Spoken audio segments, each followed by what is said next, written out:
Hey everyone, my name is Jordan Delks, and I'd like to welcome you to the Compete Mentality podcast, where we host basketball coaches, players, and trainers from around Indiana, the United States, and the world.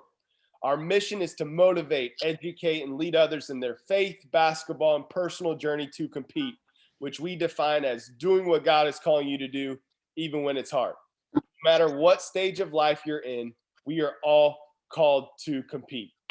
Today's episode is brought to you by the Elementary Basketball Online Training Course from Compete Training Academy. Want to give your elementary hooper a solid foundation for their basketball career? Then be sure to check out this program created by Purdue University standout Courtney Delks. As a child, Courtney fell in love with the game and mastered the basics, which led her to winning the Indiana High School Miss Basketball and setting the record for most three-pointers made in Purdue program history. Unlike any other youth basketball course you've seen, this program will walk with your child through all the basics of basketball excellence, ball handling, shooting, strength, agility, and basketball IQ. And today it is my absolute pleasure to introduce to you guys Spike Albrecht. Spike, thank you for joining us today on the Compete Mentality podcast, bro. Absolutely. Thank you, guys. Appreciate you having me.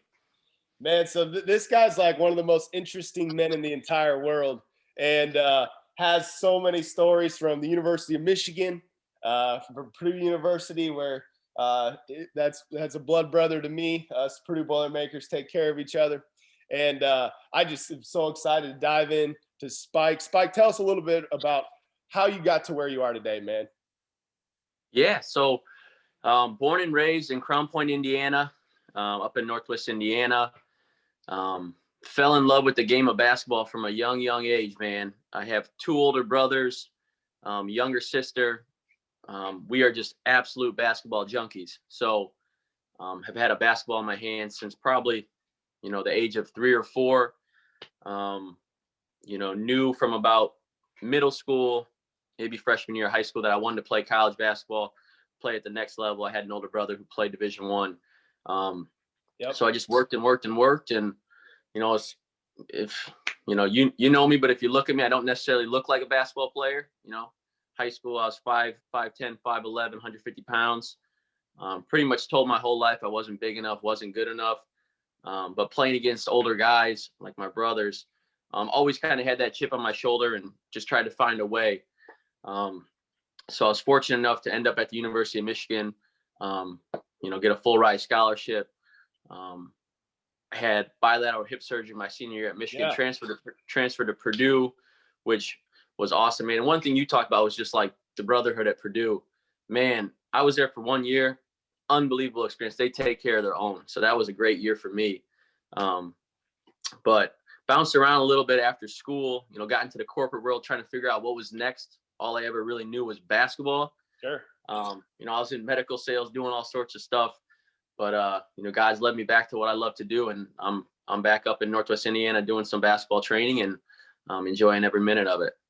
Man, that's cool. And there's so much I want to dive into your story here today. And I want to start really with the training right now.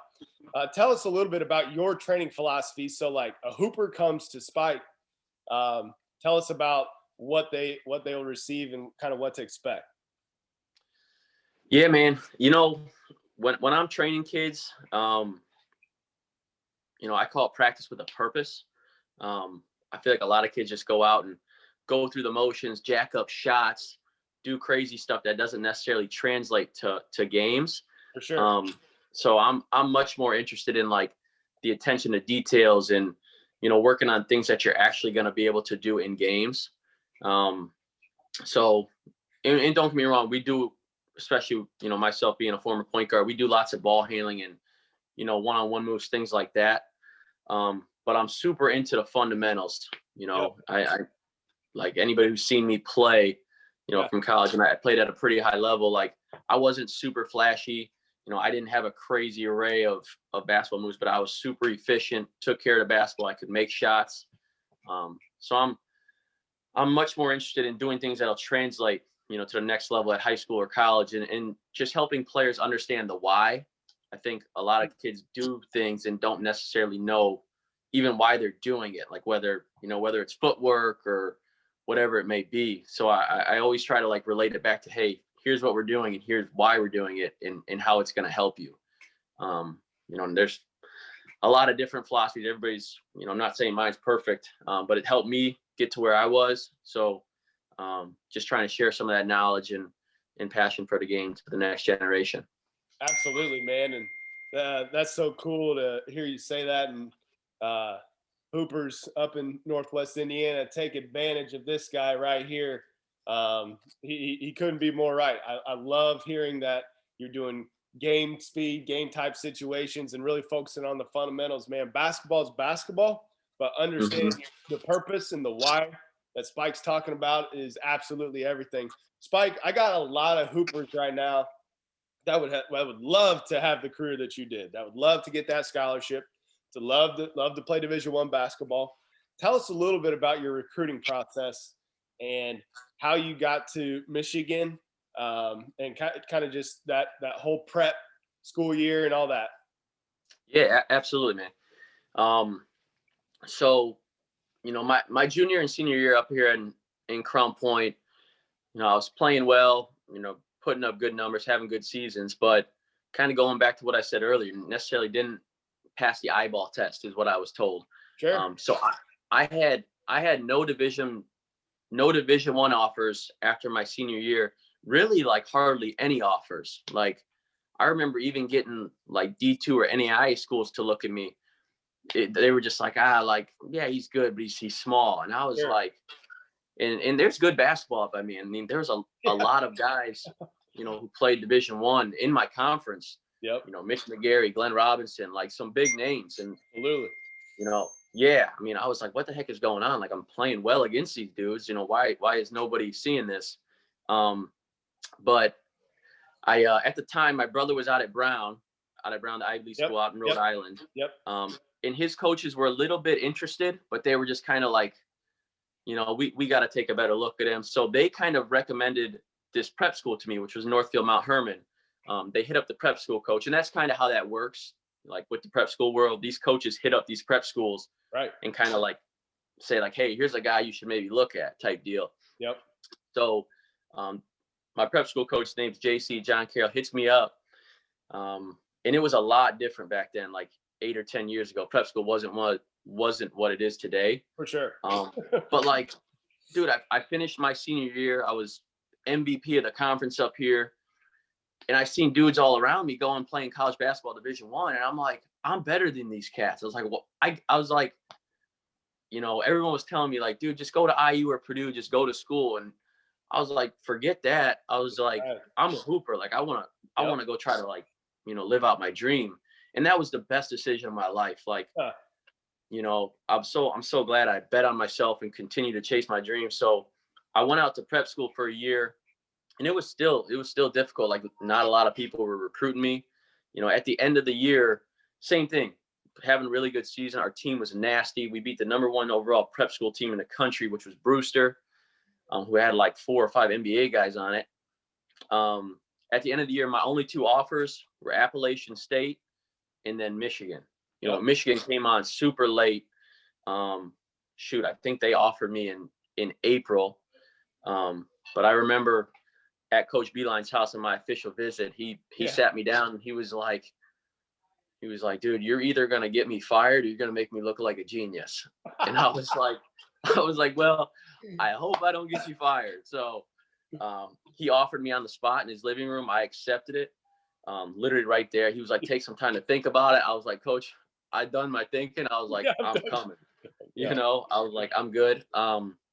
So yeah, it was a crazy journey.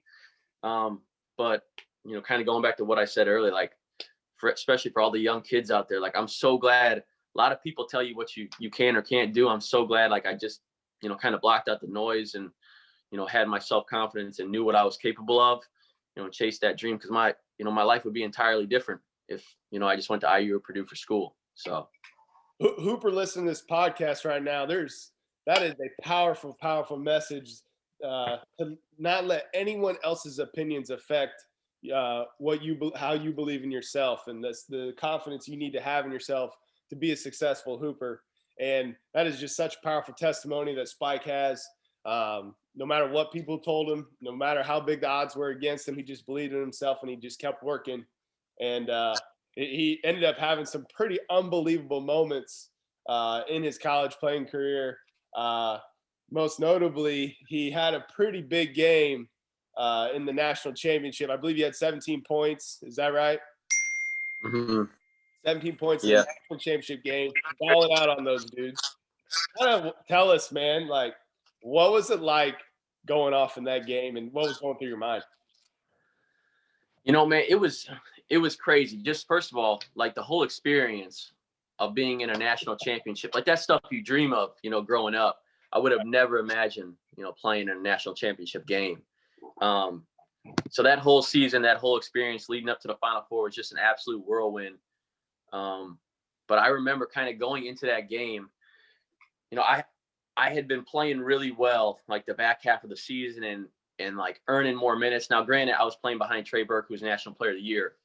So I didn't get a ton of minutes, you know, I was playing like 8 or 10, but I started getting really comfortable in my role. And like when I went in, like I was clicking. And that game in particular, like I had been shooting ball really well the last few games, tournament. And when I came out, it was, I mean, 75,000 people, like you could barely hear yourself think. It was wild. But I hit my first shot, you know, Louisville. I probably wasn't the first guy in the scouting report. So got a couple open looks, but you know how it is as a shooter, man. Like once you see 1 or 2 go in, it's like the hoop just looks massive. And then Trey Burke picks up his second foul, which was a BS foul, but we won't get into that. For sure. But Coach Beeline had this rule, you know, like once you get 2 fouls in the first half, you're done. And he got it early. So at that time, I really knew that, you know, I was going to be in for the rest of the half. So I was like, hey, I got to, you know, continue to carry my weight and like be really aggressive. You know, because I was like, if stuff goes sideways, they're going to be looking at Spike like, hey, he played, you know, Trey was out, like he couldn't handle the pressure playing at this level. So I kind of like reverted back to my high school days where I was like, okay, like, hey, you're the dude right now. Like, be aggressive, look to make plays, be confident. And it's crazy, but looking back, like everybody's like, oh, that was so nuts. And like, you know, just because I was a freshman, I averaged like 2 points a game that year. But I'll be completely honest, like in the moment, and even like after, like I was like, people were like, that was crazy. I was like, no, like that's what I do. I was like, I was like, I can do that. Like I just didn't get a chance to, because I didn't play much. I mean, there were 6 NBA players on that team, but I was like, I can hoop. I was like, I can hoop a little bit. I'm not a buster. Come on. But like, yeah, when you look back, I could understand why people were like that. That wasn't, no one expected that for sure. Yeah, for sure. And I want to talk about exactly what you said. And that's exactly where I wanted to go with this conversation. You were ready for that moment. Like, for sure. You put yourself in that position, like you said, and you're not a buster. You're a freaking good hooper. Tell us about just what it took to be ready for that moment. Paint a picture for our audience right now, what it takes before and after practice, and kind of just tell us about your schedule at Michigan that year as a freshman, you know, on the court, off the court, in the weight room. What does that look like? Yeah. I mean, it's not just that year. This was years and years. I've been like preparing for that moment since I was 10 years old. For sure. You know, but like that year in particular, like it's long days, you know.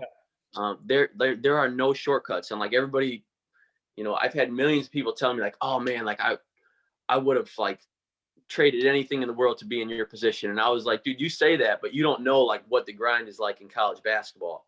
Right. I mean, you're up for like 6 or 7 a.m. lifts or practices, you know, then, you know, it may not be like this everywhere, but at Michigan, we were going to class, you know. So like I had 3 or 4 classes, then you'd have study hall, then you'd have weights again, then you'd have film, then practice. And it's like, at some point, like you got to find your own time to get shots up. So you're either coming in early morning or after practice.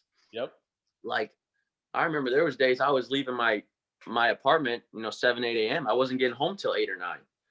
And it's like, you know, most people say they want it, but like until you actually live that and experience it, you know, I wouldn't be so sure. But I tell people all the time, like, the reward that you get from all that work that you put in, it was the most gratifying moment I've ever had in my life. Because it's like, that's something where you see all your hard work really paying off. And it just happened to be on that stage, but there's a lot of guys like me who, put in the same amount of time and work their tails off. They just, I was fortunate enough to be able to play in a national championship and, get a little luck along the way. For sure. That's inspiring story. And for all you listeners right now, there is absolutely no shortcuts. And that hard work you're putting in right now will pay off. You just got to stay at it and compete. And I want to dive into your 1 year at Purdue a little bit. Purdue's culture is unlike any other, in my opinion. Just the play hard culture, the culture of toughness. Tell us a story in practice that really just paints a great picture of what playing hard means, whether it be a drill you guys were going through, a scuffle, or something like that. Dude, so I came from Michigan where with Coach B, we were all offense and we were out there looking pretty, getting buckets, Dude, I go to Purdue and paint. It's just it's defense and toughness. And I was a tough dude, don't get me wrong, but I wasn't built for that. I was 5'11", 165, soaking wet, coming off bilateral hip surgery. So I was very careful. Right. And I will say this. Sure. Payne was super cool with me, man, because he knew I was a 23-year-old senior. He Right. knew what I was all about. So there was times he would literally just be like, hey, this drill's about to get crazy. You just go sit over there for a second. Because I fractured my back at Purdue too. So yeah, I was like, man, I was like, this dude gets it. Thank God. But we would do this. I crack up. You got a lot of Purdue listeners on here, so they'll enjoy this. We would do this drill at Purdue called Rebound War. It's my favorite. It was 3-on-3, and it was 3 on the outside, 3 on the inside. Coach Brantley or someone would throw up a shot, and it was just freaking football, just absolute collisions. And when I was there was Isaac Haas, 7'2", 300 pounds, all muscle. Yep. Biggie, who was a beast. Yep. Dude, I'm telling you right now, Grady Eifert is the toughest dude I've ever met in my life. Absolutely. Just an absolute football family crazy man. He's one of my best friends, and I still die laughing. I'm like, dude, Jordan, we used to do Rebound War. They would shoot it. He would go full speed and just collide with Isaac and Biggie. Yeah. And I'm like, we were super close. I would look at him and I'd be like, Grady, I was like, what are you doing? I was like, these dudes are going to kill you, bro. I was like, chill the hell out. Right. But he just that's how he was wired, man. And then that's what you've seen in 2 years later when, they almost made it to the Final Four. He was one of the, the undercover superstars of that team. So I'm so happy that he got that moment and was able to have the success he had. Because when I was there, it was my year. He was only a sophomore. He didn't really play. Right. But those are the unsung heroes who in practice every day are busting their ass and making everybody better. But Rebound War for sure was one of those drills that exemplified what Purdue basketball is all about. No doubt about it. And that's how you really breed that culture of toughness. And I'll never forget those Rebound War drills when I was there back in 2012 and seeing the ball go up into the stands of Mackey. And there ain't no out of bounds. And seeing DJ Bird and Rob Hummel literally climb the stairs to get that ball. It's an incredible drill. It's insane. But that's what it takes. Doing to be tough, to be a hard-nosed player is embracing the physicality of the game all the time.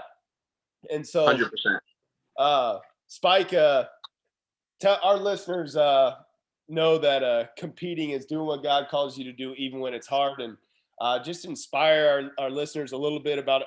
Maybe there's a time that you went through some adversity and it was really tough for you, and you came out on the other side, and looking back, it made you a better person and who you are today. Tell us a time of adversity. Yeah. Adversity's for me, adversity is tricky because I'm talking about adversity in basketball. People are going through a lot bigger things. It's all perspective, right? That's right. But I haven't had those experiences.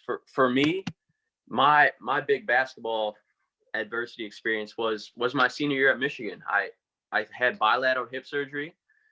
Basketball was my life up to that point. For sure. I missed my senior year, and that's why I applied for the medical red shirt. And a lot of people, similar to when I was coming out of high school, a lot of people were just telling me like, hey, hang it up, like, go find a job, which I could have done.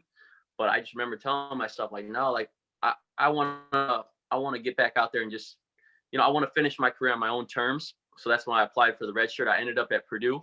Yep. And although I wasn't the same player and, as good as I once was, like, dude, I came back from bilateral hip surgery. I competed on a Big Ten championship team. Yes. Was able to contribute a little bit and have some impactful moments.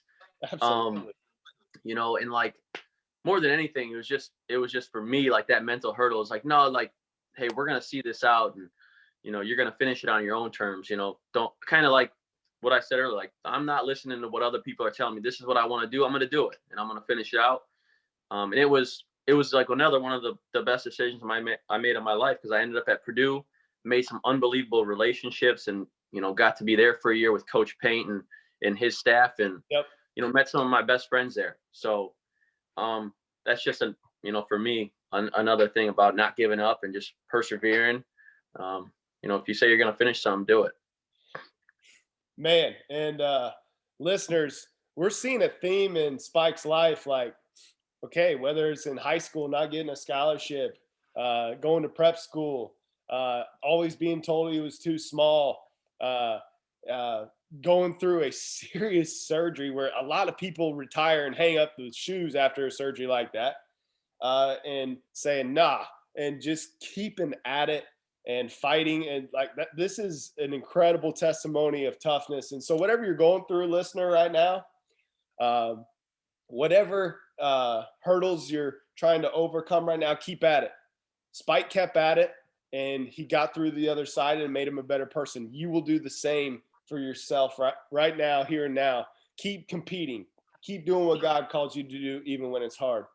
And Spike, just kind of as we close here, as trainers, Courtney and I, we're very careful with our nutrition, and we have registered dietitians at Compete Training Academy that help all our athletes stay on course. But we're also big foodies, man, and we love our cheat meal. And I know Northwest Indiana has a lot of great places to eat. And also you've been to some of the best restaurants in the world on Michigan and Purdue dime. I mean, It's unbelievable. So like, if you could choose one, like tell us about one place, like if you could choose one place, like tonight, you could go to any place you've ever been. What's the best restaurant you want to go to and what are you ordering? Oh man, I'm kind of a health nut too. So that's cool to hear. Dude, there's so many. That's a tough question, but kind of sticking with like the college theme, I guess. There's a place that jumps out in Ann Arbor. So if anybody's ever in Michigan, you're in Ann Arbor. For sure. There's a hidden gem called Frita Batitas. It's like Cuban street style food. Okay. I don't even know what's on it. I don't even know what I'm eating, but I love it. It's called the Chicken Make It Loco. It's got like this Cuban chicken, some weird like sauteed vegetables, a fried egg. It's like a heart attack on a bun, but it's fire. Like I could eat it when I was in college. I probably can't eat it anymore. But yeah, if you're in Ann Arbor, Frita Batitas, definitely check it out. Frita Batitas. I love it, man. That's cool, man. When we go up there, we're going to have to check that out. CTA listener, thank you for listening today. Spike, thanks for joining us today. We really appreciate your time, man. Absolutely. Thank you, man. Appreciate you. Absolutely. And Compete Training Academy, always remember that competing is doing what God is calling you to do, even when it's hard.